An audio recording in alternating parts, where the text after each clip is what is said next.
வாழ்க வையகம், வாழ்க வளமுடன். அனைத்து உறவுகளுக்கும் இனிய வணக்கம். வேத ஜோதிடத்தில் முக்கியமான மற்றும் மங்களகரமான கிரகமாக கருதப்படுபவர் சுக்கிர பகவான். அன்பு, அழகு, செல்வம், ஆடம்பரம் மற்றும் வாழ்க்கை வசதிகளை தீர்மானிக்கும் கிரகமாக விளங்குகிறார் சுக்கிர பகவான்.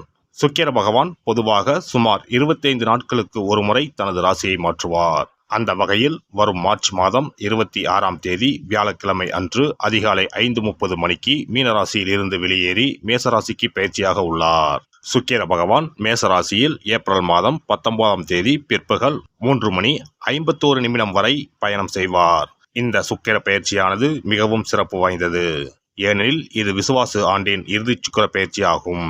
அதே போல இது பாலபவம் வருடத்தில் வரக்கூடிய முதல் சுக்கிர பயிற்சி ஆகும். இந்த சுக்கிர பெயர்ச்சி உங்கள் வாழ்வில் பல மாற்றங்களை தரப்போகிறது. குடிசையில் இருந்த சில ராசிக்காரர்களின் வாழ்க்கை இப்போது கோபுரத்தில் ஏறப்போகிறது. பணம் பல வழிகளில் இருந்து வரப்போகிறது. இதுவரை இருந்து வந்த உடல் உபாதைகள் படிப்படியாக குறையப் போகிறது. பட்ட கடனை அடைக்க புது வழிகள் பிறக்கும். நடக்கப்போகும் இந்த சுக்கிர பெயர்ச்சியால் உங்கள் வாழ்வில் வளமும் நலமும் செல்வ செழிப்பும் பெற்று வாழ்வில் உயரிய நிலையை அடைய எல்லாம் வல்ல எம்பெருமானை வேண்டி விரும்பி கேட்டுக்கொள்கிறேன். மகர ராசி அன்பர்களே, இந்த பெயர்ச்சியின் போது உங்களின் செய்தொழிலில் நல்ல முன்னேற்றம் ஏற்படும். செல்வ வளம் பெருகும். உங்கள் செல்வாக்கு உயரும். உங்களின் பெயரும் புகழும் அந்தஸ்தும் அதிகரிக்கும். புதிய முயற்சிகளில் எதிர்பார்த்த வெற்றியை அடைவீர்கள். வழக்கு விஷயங்களில் வெற்றி உண்டாகும். பிள்ளைகள் வழியில் ஏற்பட்ட கவலைகள் நீங்கும். மன ரீதியாக பாதிக்கப்பட்டவர்கள் அதிலிருந்து மீண்டு வருவார்கள். அசையும் அசையா சொத்துக்களின் சேர்க்கை உண்டாகும். உங்களின் எண்ணங்களில் ஏற்பட்ட தடுமாற்றம் நீங்கும். மனக்குழப்பம் நீங்கி தெளிவுடன் காணப்படுவீர்கள். உங்களின் தேகத்தில் புதிய பொலிவு உண்டாகும். உங்களின் நகைச்சுவை உணர்வு அதிகரிக்கும். விலகிச் சென்றிருந்த உறவினர்கள் மீண்டும் வந்து இணைவார்கள். வருமானம் இரட்டிப்பாகும். பழைய கடன்களை வட்டியும் முதலுமாக திருப்பிச் செலுத்துவீர்கள். குலதெய்வ வழிபாட்டை மேற்கொள்வீர்கள். பூர்வீக சொத்துக்களில் பாகப்பிரிவினை உண்டாகி உங்களுக்கு உரிய பங்கு கிடைத்துவிடும். அதோடு கொடுத்த வாக்குறுதியை எப்பாடுபட்டாவது காப்பாற்றி புகழடையும் காலகட்டம் இதுவாகும். இந்த காலகட்டத்தில் நண்பர்களுடன் இணக்கமாக செயல்படுவீர்கள். வெளியில் கொடுத்திருந்த பணம் திரும்பவும் கைவந்து சேரும். உங்களை பற்றிய தவறான அபிப்பிராயங்களை நண்பர்கள் மறந்து விடுவார்கள். அதே நேரம் சில அனாவசிய செலவுகளையும் செய்ய நேரலாம். குடும்பத்தில் சில பிரச்சனைகள் ஏற்பட்டாலும் அவற்றை பெரியோர்களின் ஆலோசனைகளை கேட்டு தீர்த்து கொள்ளவும். உங்களுக்கு என்று தனி பாணியை அமைத்துக் கொண்டு செயல்படுவீர்கள். திட்டமிட்ட காரியங்களில் சில தடுமாற்றங்கள் ஏற்பட்டாலும் நஷ்டங்கள் ஏற்படாமல் தப்பித்துக் கொள்வீர்கள். குடும்பத்தில் நிம்மதி நிலவும். உற்றார் உறவினர்கள் உங்களுக்கு ஆதரவாக இருப்பார்கள். உடல் ஆரோக்கியம் சீராக இருந்தாலும் அவ்வப்போது உஷ்ணம் சம்பந்தமான உபாதைகளுக்கு ஆளாவீர்கள். எனவே கவனம் தேவை. நண்பர்களுக்கு இடையே ஏற்படும் பிரச்சனைகளை நடுநிலையோடு இருந்து தீர்ப்பீர்கள். அதோடு தீயோரி நட்பையும் தவிர்ப்பது நல்லது. இதனால் தேவையற்ற சூழ்நிலைகளையும் தவிர்க்கலாம். இந்த காலகட்டத்தில் எவருக்கும் வாக்கு கொடுக்க வேண்டாம். உங்களின் பெயரில் பணம் வாங்கி தரவும் வேண்டாம். உத்தியோகஸ்தர்களுக்கு அலுவலக பணிகள் அனைத்தும் வெற்றிகரமாக முடியும். எதிர்வரும் இடையூறுகளை சாதுரியத்துடன் சமாளிப்பீர்கள். உங்களிடம் மேலதிகாரிகள் நட்புடன் நடந்து கொள்வார்கள். உங்களுக்கு சிறு தொல்லைகள் கொடுத்து வந்த சக ஊழியர்கள் அடங்கி விடுவார்கள். பண வரவிற்கு எந்த குறைவும் இருக்காது. வியாபாரிகளுக்கு கொடுக்கல் வாங்கல் விஷயங்கள் சீராக இருந்தாலும் கூடுதல் அக்கறையோடு வியாபாரம் செய்யவும். சில நேரங்களில் கடும் போட்டிகளை சந்திக்க நேரிடும். இதனால் மறைமுக எதிர்ப்புகளையும் சமாளிக்க வேண்டி வரும். எதிலும் விழிப்புடன் இருப்பது நல்லது. நன்கு ஆலோசித்த பிறகே புதிய முதலீடுகளை செய்யவும். கால்நடைகளால் நன்மைகள் உண்டாகும். புதிய குத்தகைகளை நாடி செல்ல வேண்டாம். நெல் விளைச்சல் சாதகமாக இருக்கும். அரசியல்வாதிகள் தொண்டர்களின் ஆதரவுடன் செயற்கரிய செயல்களை செய்வீர்கள். பெண்மணிகளுக்கு கணவரிடம் அன்பு பாசம் அதிகரிக்கும். உறவினர்கள் உங்களை அனுசரித்து நடந்து கொள்வார்கள். புதிய ஆடை அணிகலன்களை வாங்கி மகிழ்வீர்கள். மனதிற்கு இனிய செய்திகளை கேட்பீர்கள். மாணவ மணிகள் கல்வியிலும் உள்ளரங்க விளையாட்டிலும் நன்கு தேர்ச்சி பெறுவீர்கள். மேலும் அதிக மதிப்பெண்களை பெற போதிய பயிற்சி தேவை. நட்சத்திர பலன்கள். உத்திராடம் 2, 3, 4 பாதங்கள். வேலை இல்லாமல் இருப்பவர்கள் குறைந்த முதலீட்டில் புதிய தொழில் தொடங்குவதற்கு ஏற்ற காலகட்டம் இதுவாகும். பணத்தை விட அதிக உழைப்பின் மூலம் செய்யும் தொழில் அதிக வருவாய் கிடைக்கும். திருவோணம் நட்சத்திரம். தீவிர முயற்சியின் பேரிலேயே அரசிடமிருந்து கோரிக்கைகள் நிறைவேறும். புதிய ஒப்பந்தங்களால் பொருளாதார லாபம் கிடைக்கும். எதிர்பார்த்திருந்த வெற்றி வாய்ப்பு கிடைக்கும். அவிட்டம் 1, 2 பாதங்கள். பாராட்டுகளும் விருதுகளும் கிடைக்கும். தொழிலில் சிறப்படைய மிகுந்த முயற்சி தேவை. வழக்கு விவகாரங்கள் சாதகமாக அமையும். கைவிட்டு போன சொத்துக்கள் மீண்டும் வந்து சேரும். சனிக்கிழமை தோறும் அருகில் இருக்கும் சிவன் கோவிலுக்கு சென்று பைரவரை வணங்கி வரவும். முடிந்தால் மிளகு விளக்கு போடவும்.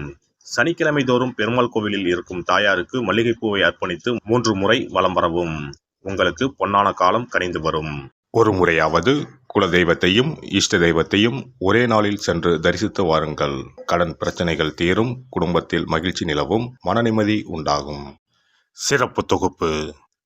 இனி சுக்கிர பகவானின் அருளை முழுமையாக பெற வெள்ளிக்கிழமையில் செய்ய வேண்டிய வழிபாடு என்ன என்பதனை பற்றி காண்போம். வெள்ளிக்கிழமை என்பது தெய்வ வழிபாட்டிற்கு உரிய நாளாகும். அதிலும் குறிப்பாக மகாலட்சுமியை வழிபடுவதற்கு சிறப்பான கிழமையாக கருதப்படுகிறது. நமக்கு செல்வத்தை வாரி வழங்கக்கூடிய மகாலட்சுமி தேவியும் குபேரனும் நம்முடைய பூர்வ ஜென்ம கர்ம வினைக்கு ஏற்ப பலாபலன்களை கொடுக்கிறார்கள். அதை அனுபவிக்க செய்யும் பொறுப்பு சுக்கிர பகவான் பார்த்து கொள்கிறார். ஒருவர் செல்வந்தராக இருப்பதற்கு ஜாதகத்தில் சுக்கிரன் அருள் கட்டாயம் இருக்க வேண்டும். சுக்கிரனுடைய அருள் பெற வெள்ளிக்கிழமையில் சுக்கிரஹோரை வரும் நேரத்தில் இவ்வாறு வழிபாடு செய்தால் சுபபோக வாழ்க்கையை அனுபவிக்க முடியும். ஒருவருடைய ஜாதகத்தில் சுக்கிரன் நீச்சம் பெற்றால் உடல் ரீதியான ஆரோக்கிய ரீதியான பாதிப்புகள் ஏற்படும். சொத்து சுகங்கள் எவ்வளவு இருந்தாலும் அதை முழுமையாக அனுபவிக்க முடியாமல் செய்துவிடும். பெரிய பெரிய பணக்காரர்களை எடுத்துக்கொண்டால் அவர்களிடம் எவ்வளவு காசு கொட்டி கிடந்தாலும் சுக்கிர தசை இல்லை என்றால் அவ்வளவு பணமும் வீண் விரயமாகத்தான் போகும். குறிப்பாக மருத்துவ செலவுகள் செய்தே சொத்துக்கள் அழியும் நிலை வரும். இதற்கு சுக்கிர பகவானுடைய வழிபாடு நல்ல ஒரு பலனை கொடுக்கும். சுக்கிர பகவானுக்கு வெள்ளிக்கிழமை என்பது உரிய தினமாகும். சுக்கிரன் அருள் பெற வீட்டில் வெள்ளி பொருட்களை பயன்படுத்துவது நலமாகும். வெள்ளியில் சுக்கிரன் வசிப்பதாக ஐதீகம் உள்ளது. வெள்ளி பொருட்கள் கொண்டு பூஜை செய்தால் சகல சௌபாக்கியங்களும் உண்டாகும். சுக்கிர வழிபாடு செய்ய நினைப்பவர்கள் காலை 6 மணி முதல் 7 மணி வரையிலான காலம் சுக்கிரஹோரை ஆகும். அதனை தவறவிட்டால் மதியம் 1 மணி முதல் 2 மணி வரை சுக்கிரஹோரை நிகழ்கின்றது. அதையும் தவறவிட்டால் இரவு 8 மணி முதல் 9 மணி வரையிலான சுக்கிரஹோரை நேரத்தில் வழிபாடுகள் செய்து பயன்பெறலாம். இவற்றில் காலை 6 மணி முதல் 7 மணி வரையிலான முதல் சுக்கிரஹோரையில் சுக்கிர வழிபாடு செய்வது சிறப்பான பலன்களை கொடுக்கும். காலை முதல் மாலை வரை உபவாசம் இருந்து சுக்கிர பகவானுக்கு உரிய காயத்ரி மந்திரத்தை உச்சரித்து கல்கண்டு சேர்த்த சர்க்கரை பொங்கலை நைவேத்தியம் படைத்து வெள்ளை நிற பூக்களால் அர்ச்சனை செய்ய வேண்டும்.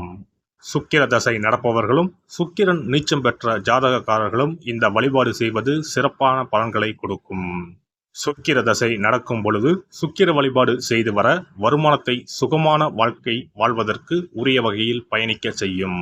வீடு நிலம் வாங்குவது, ஆடம்பர பொருட்கள் சொத்துக்கள் போன்றவற்றை வாங்க வைக்கும்.